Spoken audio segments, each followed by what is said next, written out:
Hello mga ka-universe, nandito tayo sa Galleria Mall ng Abu Dhabi dahil sa Eid Mubarak. Passion galore. Yan.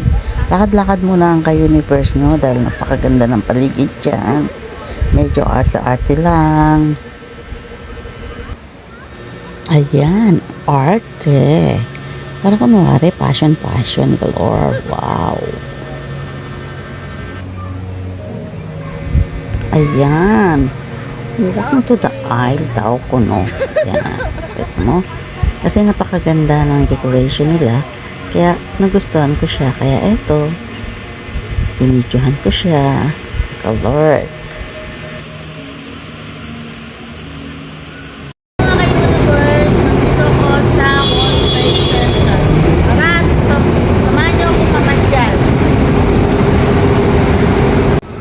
Ayan mga ka-universe, mamasyal tayo sa World Trade Center ng Abu Dhabi. Tara! Ayan o. Ayan. Ayan po mga ka-universe, ang World Trade Center ng Abu Dhabi. Medyo papasok po kami ng konti. Ayan po mga ka-universe, pumasok po kami sa loob ng World Trade Center.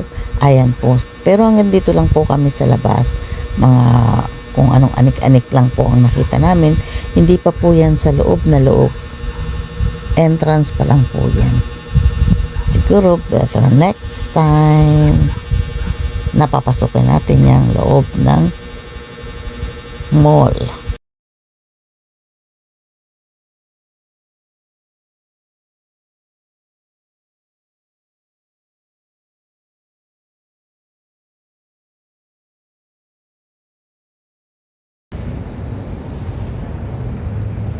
Yan po.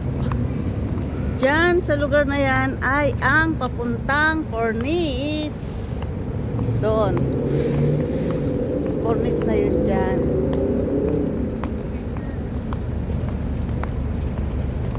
Dito ko para dalas na maglakad.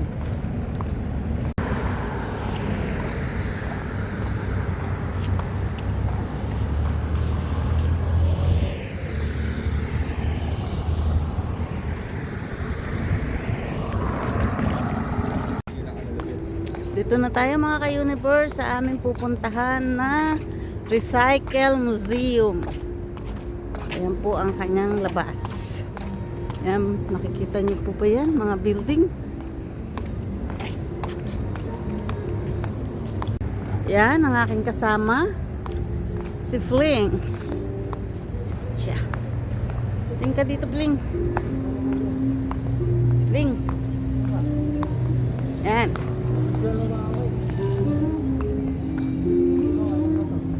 Oo nga eh. Oh.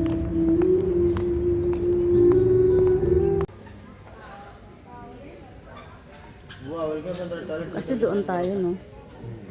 Ayan po. Kaya lang under. Ay, ginagawa po pala. Tsaka close na sila.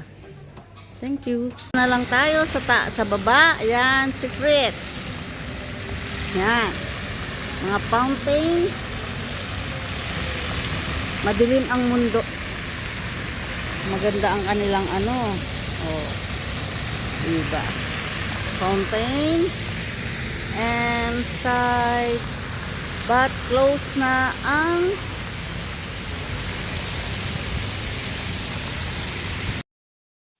ayan na mga ka-universe. Pauwi na po kami dyan. Kaya maglakad-lakad na lang tayo at umarte-arte dyan. Kasi sarado yung museum na pupuntahan namin, kaya hindi kami nakarating doon. Ayan. Mga ka-universe, yung tinatandaan ko para hindi ako maligaw. Ayan. Makikita nyo pa yung bola ng itisalat na yan. Yan ang aking landmark para ako'y hindi maligaw kahit saan ako magpunta sa Abu Dhabi.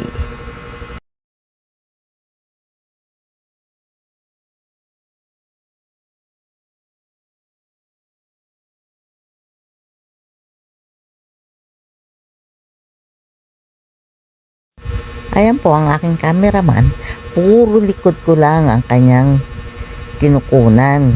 Yan, kasi po ako ay patawid dyan ng kalsada, kaya puro likod ang makikita nyo. Ayan naman kay Universe, sumarap naman po ako dyan, kaya lang sadyang pauwi na po kami dyan. Kaya ayan, bye bye. Ito mga ka-Universe, ang cornice. Napakaganda po dito. Ayan po. Ayan. Oh. Andoon ang kanyang katan. Ito na mga ka-Universe, nandito na tayo sa cornice ng Abu Dhabi. At hahanapin daw natin yung underpass para makarating tayo doon sa kabila. Nandito na tayo sa underpass para tayo ay makarating sa kabilang ibayo. Doon po sa may dagat-dagat. Kaya kailangan po natin itong tawirin kung saan man to. Ito mga ka-Universe, ang kanilang underpass. Ito ay papuntang Paganyan. This is Paganyan. Ito yan. Dito tayo sa underpass nila. Ayun sa dulo. Yes. Ito na mga ka-Universe, on the end of underpass nila.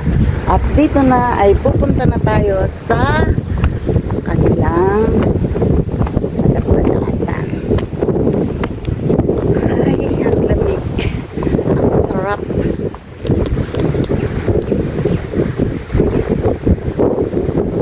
So, sarap ng hangin mga ka-Universe. Galing tayo sa underpass nila. Ngayon ay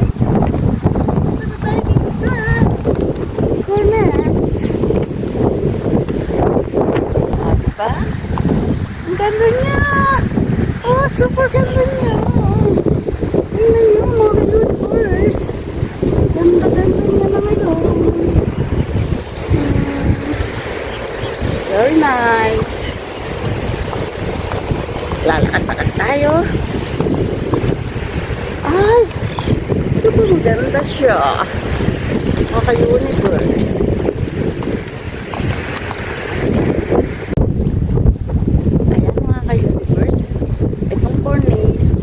Very memorable sa akin kasi dito ako nagpupunta nung ako ay problema.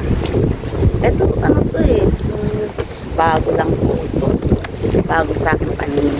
Yan, yan po yan. Kaya swerte tayo at nakita ko. Kaya ito ay gustong gusto ko siyang makita.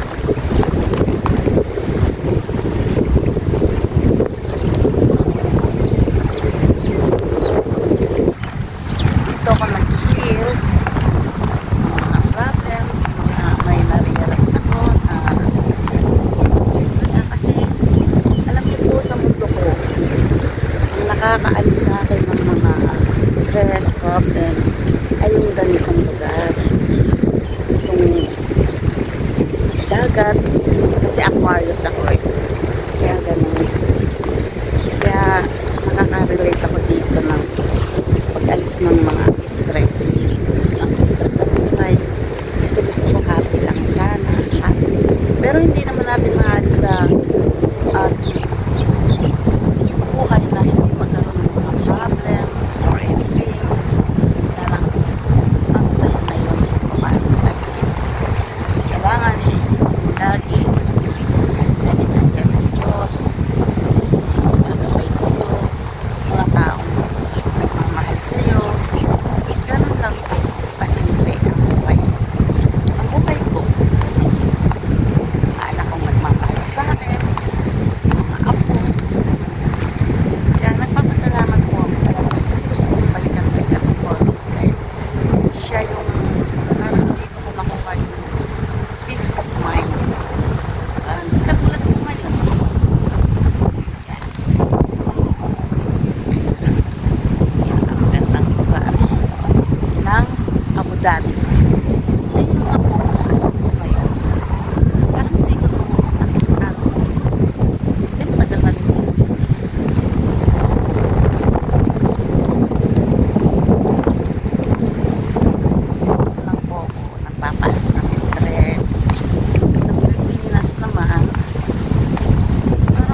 ganda ng tanawin kasi dyan.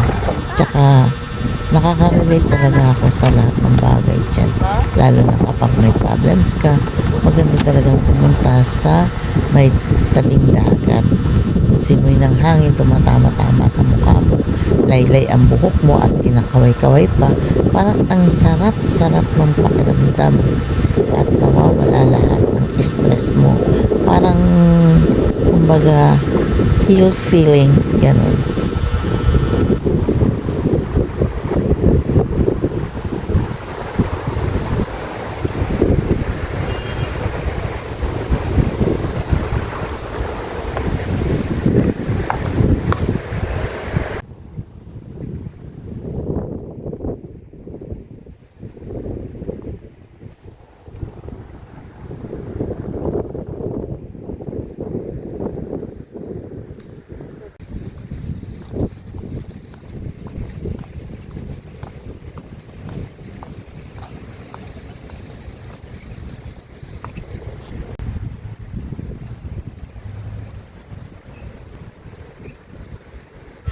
Okay mga ka-universe, hanggang dito na muna. Next ulit. See you next!